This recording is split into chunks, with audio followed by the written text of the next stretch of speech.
The radio crackled once, then went dead. That was the first sign something had gone wrong. The forward operating base, call sign Reaper 6, had been transmitting every 45 minutes like clockwork. Then nothing, just static and the low hum of sand hitting the comms tent. Captain Voss stood in the Tactical Operations Center, arms crossed, staring at the wall-mounted monitor showing the thermal feed from a Predator drone circling 8,000 feet above the Afghan valley.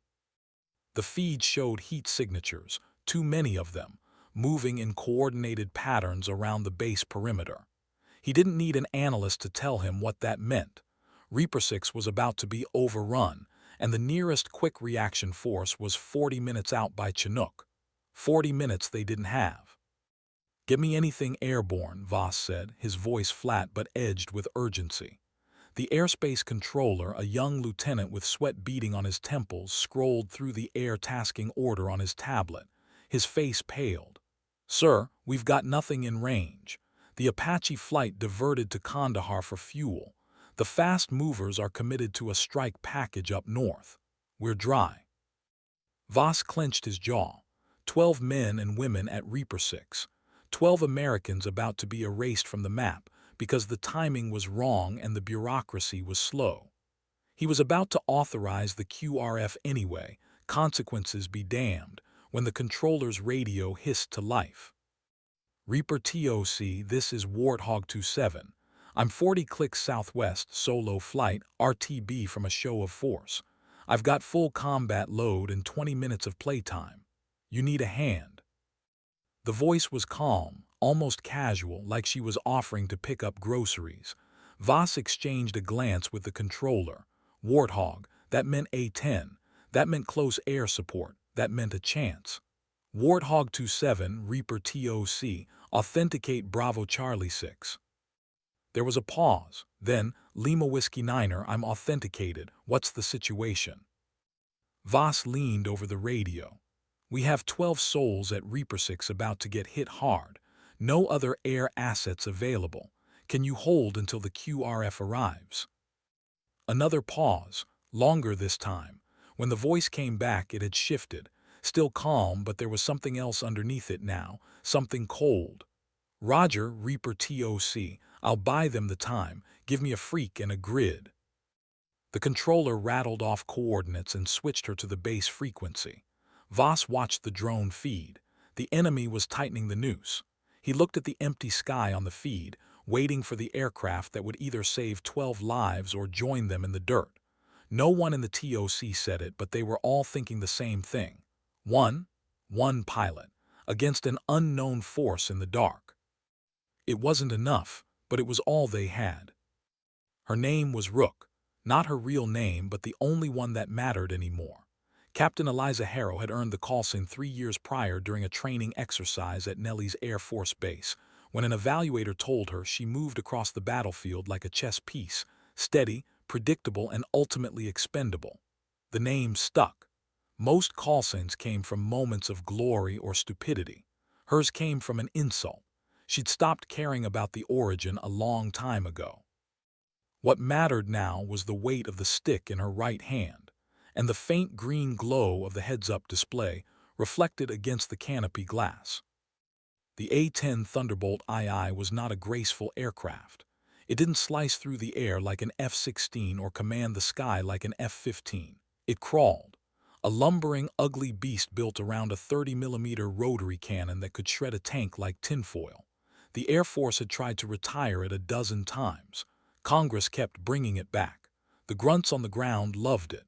The fighter pilots mocked it. Rook didn't care about any of that either. She cared that it worked. She banked southeast, throttling up to 300 knots. The sky was black, moonless, the kind of dark that swallowed everything. Her night vision goggles turned the world into grainy shades of green. Below, the Hindu Kush Mountains were jagged shadows against darker shadows. The A-10's twin turbofan engines hummed behind her, a sound she'd learned to trust more than most people.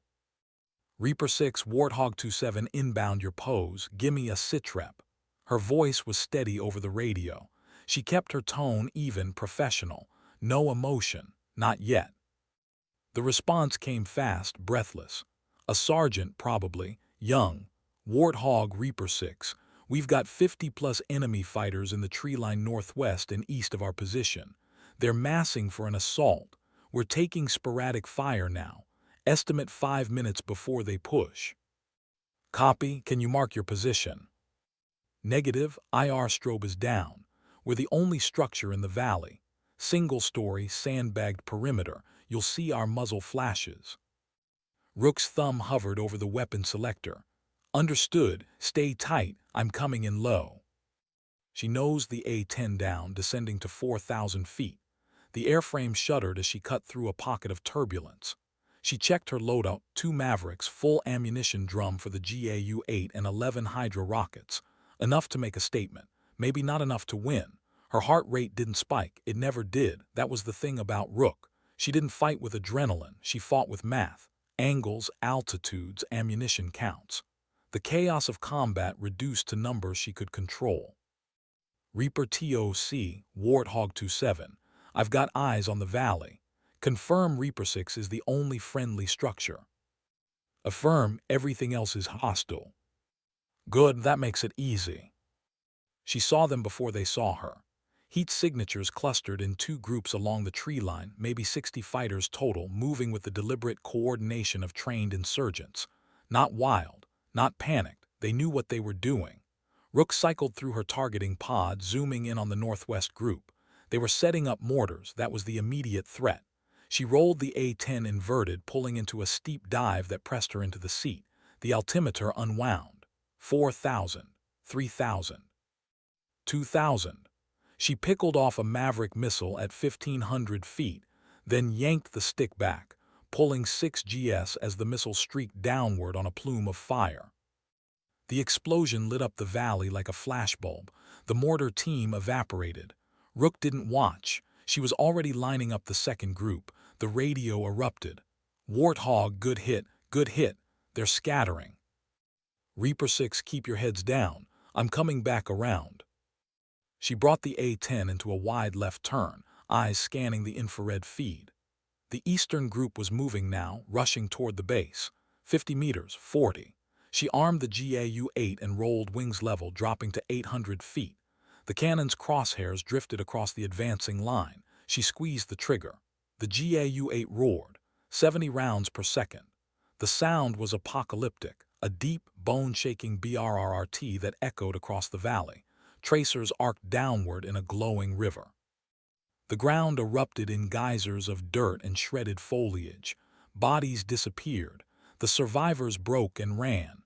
Rook held the trigger for 3 seconds. That was all it took. Reaper 6 Warthog, how copy? There was a pause, then laughter, actual laughter. Warthog, you just saved our asses. They're running. They're actually running. Rook allowed herself the smallest exhale. Stay alert, they might regroup. I've got 15 minutes of fuel, I'm staying overhead. She climbed back to 3,000 feet and began a slow orbit. The sky was silent again. The QRF Chinooks arrived 18 minutes later, rotors thumping through the darkness like the heartbeat of some enormous predator. Rook stayed overhead until the last soldier was loaded, circling like a guardian angel no one could see. Her fuel gauge was kissing fumes. She should have left 10 minutes ago, but she didn't. She never did. That was the thing about Rook. She didn't leave until the job was done, even if it meant flaming out over enemy territory, even if it meant walking home. Warthog 27, Reaper TOC. QRF has secured the site. You're cleared to RTB. Thanks for the assist. Roger, 27 is off station. She turned northwest, climbing to conserve fuel, and watched the valley shrink behind her. The mountains swallowed the firelight. The sky swallowed her. Alone again. That was how she preferred it. Alone meant no one could let you down. No one could watch you fail. No one could see the cracks. The flight back to Bagram was smooth. The fuel lasted, barely. She landed with less than 500 pounds in the tanks, taxied to the revetment, and shut down the engines. The silence that followed was deafening. She sat in the cockpit for a full minute, hands still on the controls, staring at nothing. Then she climbed out, pulled off her helmet, and walked toward the debrief room. Her hair was matted with sweat. Her flight suit smelled like jet fuel and cordite. She didn't care. Inside the debrief room, Captain Voss was waiting. He stood when she entered, which surprised her. Officers didn't usually stand for captains. "Captain Harrow," he said, "hell of a job tonight." "Just doing the job, sir." Voss studied her for a moment. "You saved 12 lives." Rook shrugged. "That's what they pay me for." He didn't push, he just nodded. "Get some rest. We'll do the paperwork in the morning." She left without another word. Outside, the sky was beginning to lighten. Dawn was coming. The war would still be there when the sun rose. It always was. The next morning, Rook found herself in the officers' mess, nursing a cup of burnt coffee that tasted like diesel fuel and regret. The room was half empty, a scattering of pilots and support officers grabbing breakfast before the day's sorties. She kept to herself, sitting in the corner with a tray of powdered eggs and toast that could double as body armor. She liked it that way, quiet, invisible, just another face in the crowd. That illusion lasted about 3 minutes. "Yo, Rook," the voice came from across the room. She didn't have to look up to know who it was. Captain Dylan Cade, call sign Viper, an F-16 pilot with an ego the size of his jet and half the substance. He swaggered over with 2 of his squadron mates, all of them wearing flight suits that looked like they'd been professionally pressed. Rook's looked like she'd slept in it, because she had. "Heard you had some excitement last night," Viper said, pulling out a chair and sitting down uninvited. His friends flanked him like wingmen. Single ship, low on fuel, no backup. Real cowboy stuff. Rook didn't look up from her coffee. It was close air support, not exactly thrilling. "Come on, don't be modest. You rolled in solo against 50 dudes with AKs, that's pretty badass." He said it like he was doing her a favor, like he was acknowledging her existence.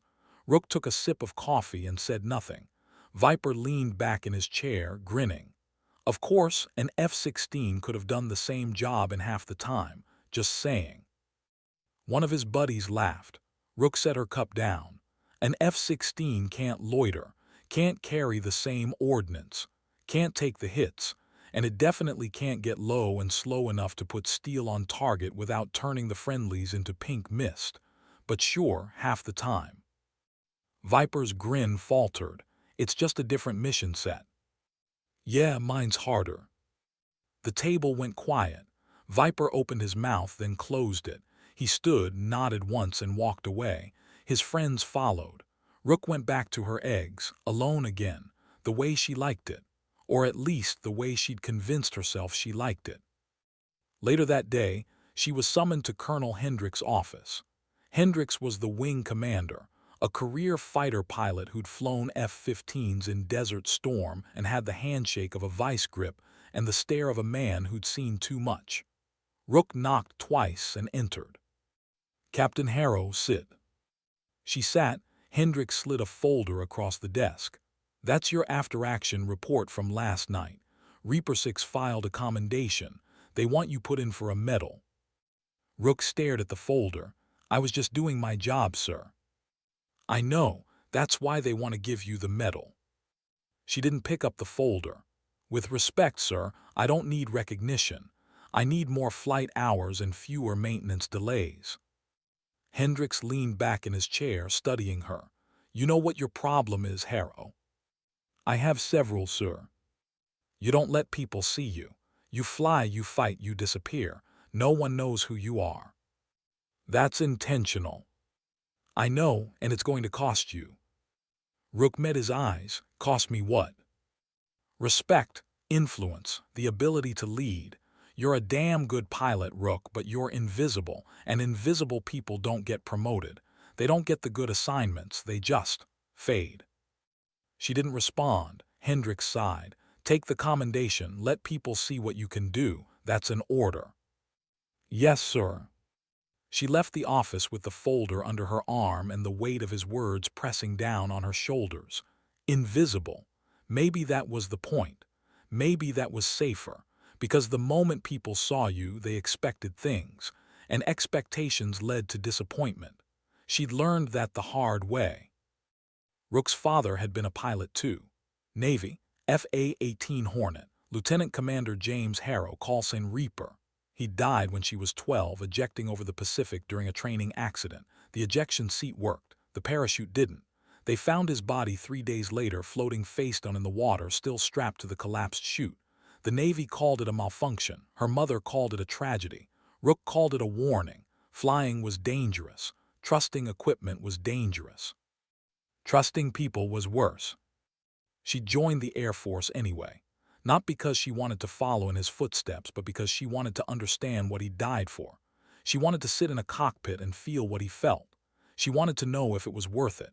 The academy had been a grind. 4 years of physics, engineering, and leadership courses that felt like they were designed to break you. She'd graduated in the middle of her class, good enough to fly, not good enough to stand out. She'd requested fighters. They'd given her the A-10, the trash hauler, the plane no one wanted. She'd taken it without complaint. Pilot training had been harder, not because of the flying, she was a natural stick, but because of the culture. Fighter aviation was a boys' club and she wasn't a boy. The instructors were fair, but the students weren't. She'd been hazed, ignored, and underestimated in equal measure. She'd responded by outflying half her class and keeping her mouth shut. By the time she graduated, she'd earned a reputation, competent but cold, skilled but distant. Rook. Her first deployment was Iraq. She'd flown 60 missions in 6 months, mostly Overwatch and shows of force. No heroics, no drama, just the slow, grinding work of keeping soldiers alive. She'd been good at it, but good wasn't memorable. Good didn't get you noticed.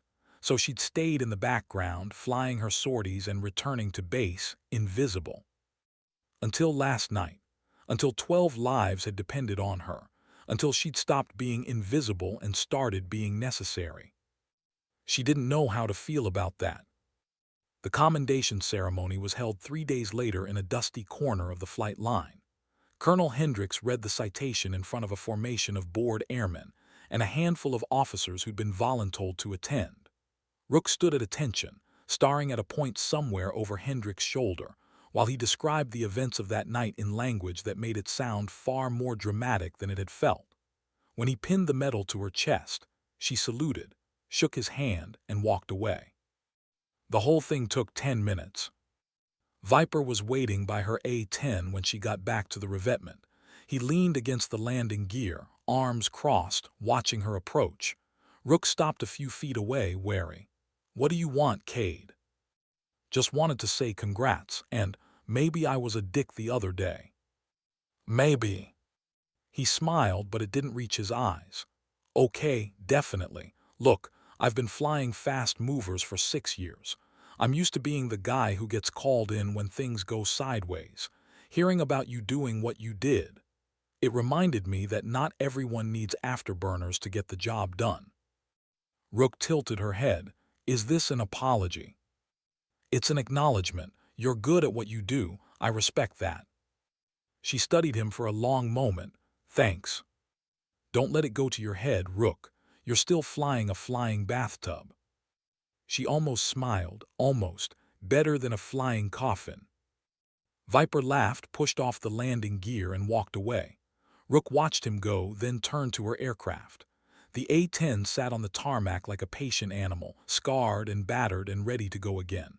She ran her hand along the fuselage, feeling the rivets under her palm. This plane had saved her as many times as she'd saved others. It was ugly. It was slow. It was perfect. She climbed into the cockpit and began her pre-flight checks. The sky was clear. The war was waiting. And for the first time in a long time, she felt something close to pride. 2 weeks later, the call came again. This time, it wasn't a forward operating base. It was a convoy. 3 MRAPs rolling through a wadi 30 clicks west of Kandahar. They'd triggered an IED, disabled the lead vehicle, and now they were pinned down by heavy machine gun fire from the ridgeline. The situation was deteriorating fast. Rook was airborne within 6 minutes, solo again, carrying a mixed load of Mavericks and rockets. The weather was shit. Low clouds, gusty winds, visibility under 2 miles. Most pilots would have called it a no-go. Rook didn't have that luxury. Warthog 27, this is Chaos 16. We need you now. We've got 3 wounded and we can't maneuver. They've got us zeroed. Chaos Warthog, I'm 2 minutes out. Can you mark the enemy position? Negative, we're suppressed. They're on the ridgeline, 300 meters north of our pose. Rook descended through the cloud deck at 1,000 feet per minute, breaking into the clear at 800 feet. The wadi spread out below her, a twisting scar in the earth. She spotted the convoy immediately, 3 vehicles in a tight cluster, black smoke pouring from the lead MRAP. Muzzle flashes sparkled from the ridgeline. She armed a Maverick. Chaos Warthog, I've got eyes on. Stay in your vehicles. She didn't wait for a response. The missile came off the rail clean, tracking toward the largest heat signature on the ridge. The explosion ripped through the rock, silencing half the guns. Rook rolled left, popping chaff as tracer fire stitched the air where she'd been a second before. They were shooting at her now. Good. That meant they weren't shooting at the convoy. She armed the GAU-8 and came around for another pass, lower this time, close enough to see individual fighters scrambling for cover. The cannon roared. The ridgeline disintegrated. When the dust cleared, the shooting had stopped. Chaos Warthog, you're clear, get moving. Warthog Chaos, you just saved our lives, thank you. Rook climbed back into the clouds and turned for home. The radio chatter faded. The sky closed around her, alone again, but this time it didn't feel empty. It felt earned. The months that followed became a blur of sorties, debriefs, and sleepless nights.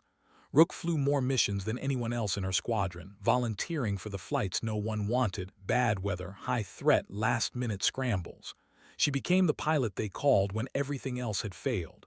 The reputation grew. Soldiers on the ground started asking for her by call sign. "Get us Rook," they'd say. "She'll come." And she always did. She flew through sandstorms that grounded every other aircraft. She loitered over objectives until her fuel gauge read 0 and her bladder screamed for relief. She put ordnance on target with a precision that bordered on supernatural. The other pilots noticed. They stopped making jokes about the A-10. They stopped underestimating her. Some of them even started asking for advice. But the cost was mounting. Rook wasn't sleeping.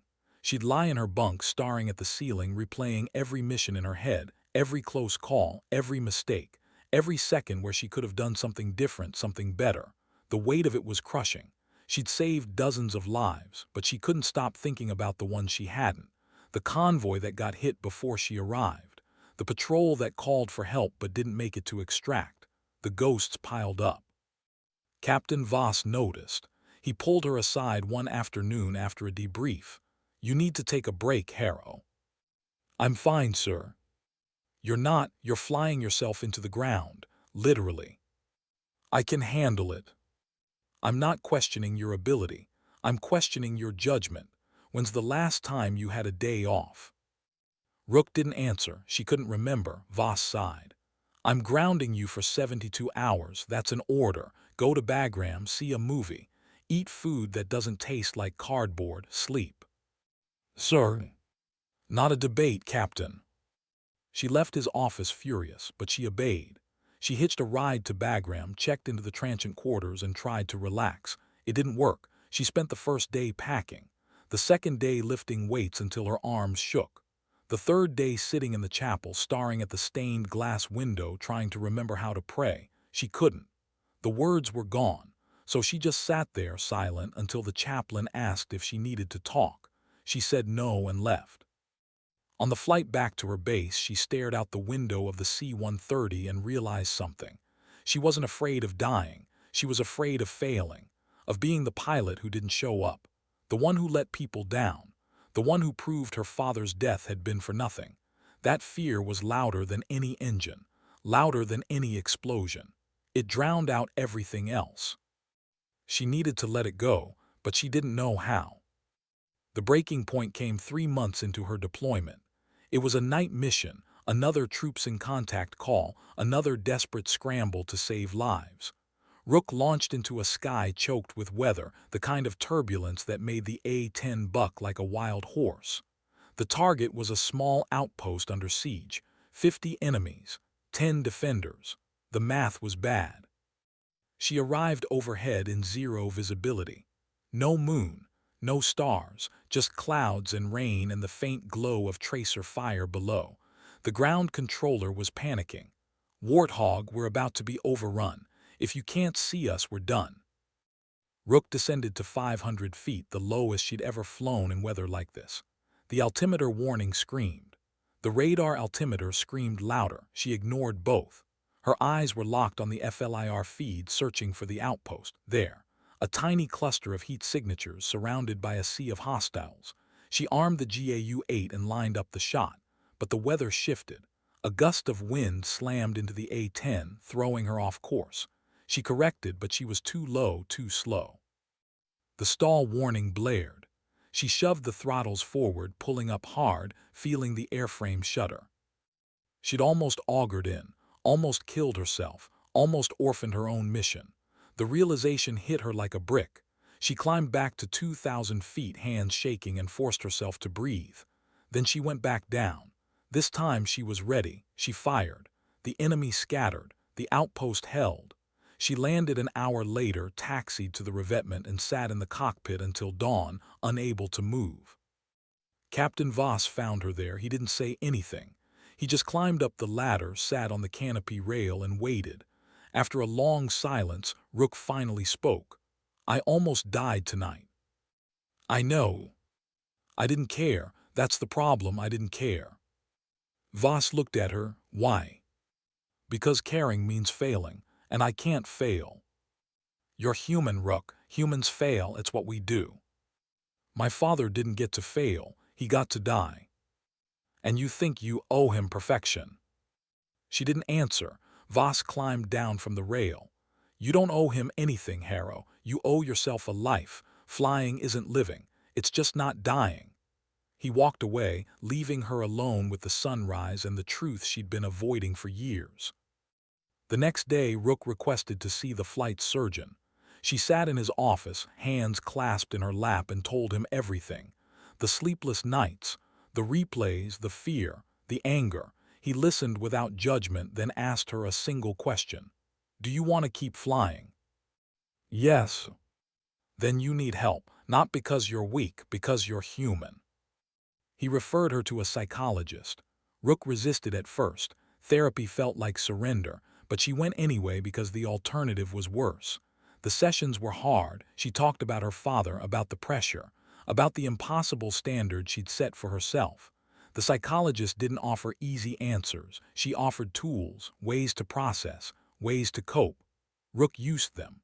Slowly, the weight began to lift. She kept flying, but she flew differently. She stopped volunteering for every mission. She started sleeping.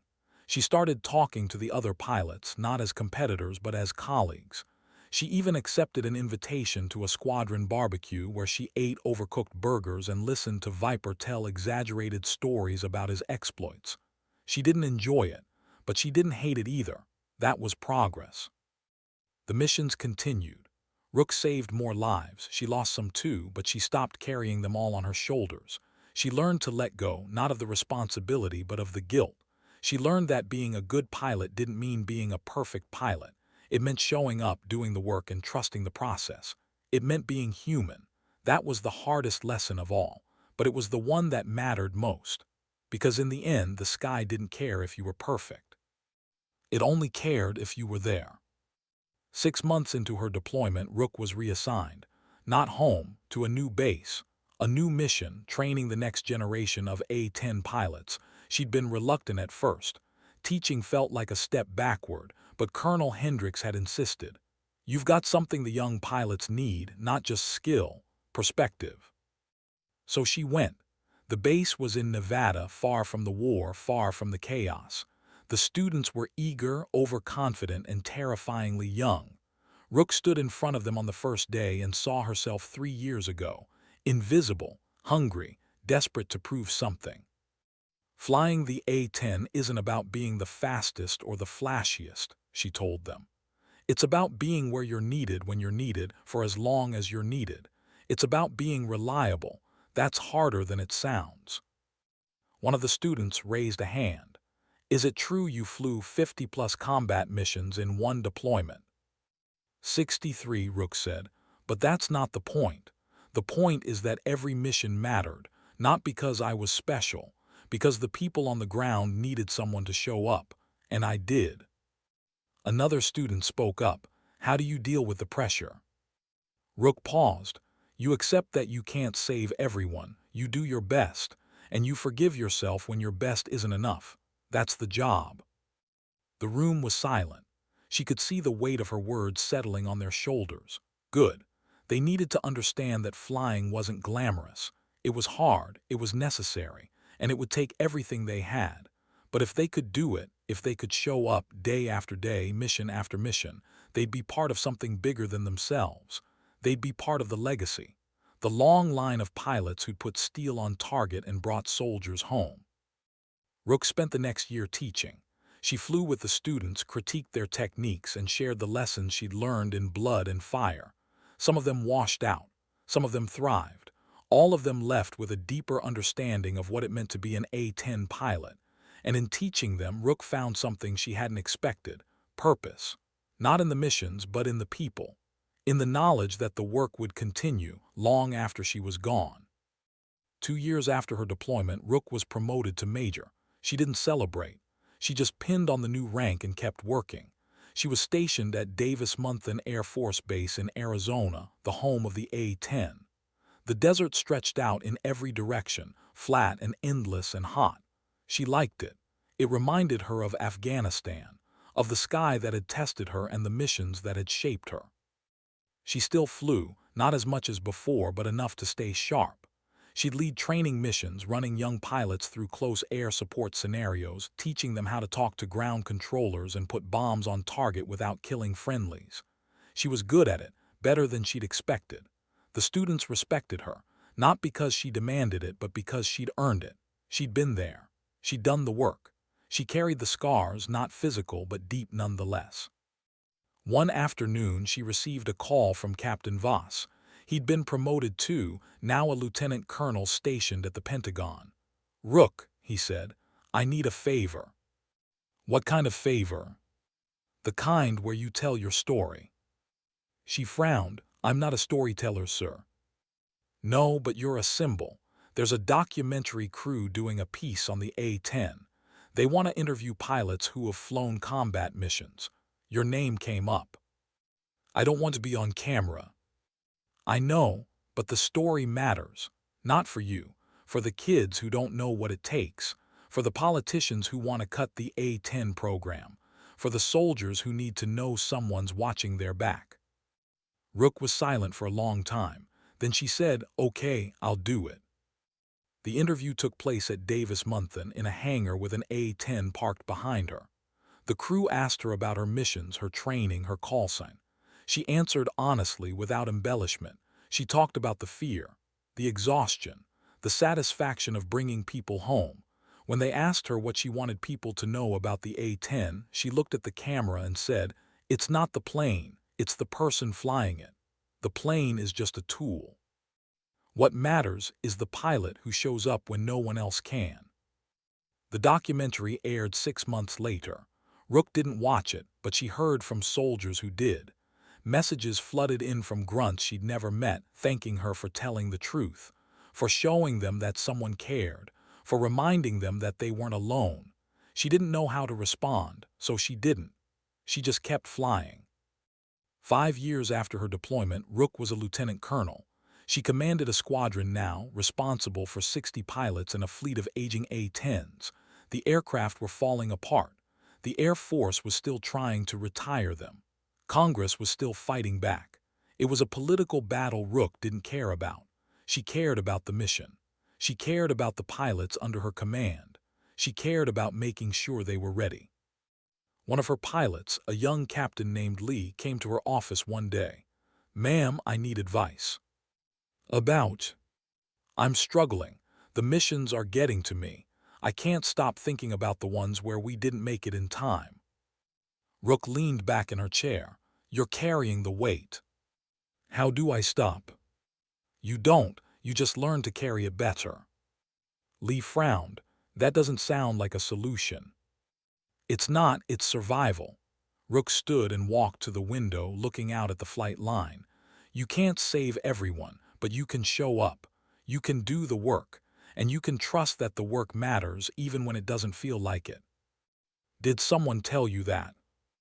No, I had to figure it out myself. Lee nodded slowly. Thank you, ma'am. After she left, Rook sat alone in her office thinking about the girl she'd been 10 years ago. Invisible, angry, desperate to prove herself. That girl was gone. In her place was someone harder, someone wiser. Someone who'd learned that proving yourself wasn't the point. The point was doing the work, showing up, being there when it mattered. The rest was just noise. She picked up her flight helmet and headed to the flight line. There was a training mission in an hour. She'd fly it herself, not because she had to, but because she wanted to. Because flying was the only thing that made sense. The only thing that felt true. The sky didn't lie. It didn't judge. It just was. And in that simplicity, Rook had found something close to peace.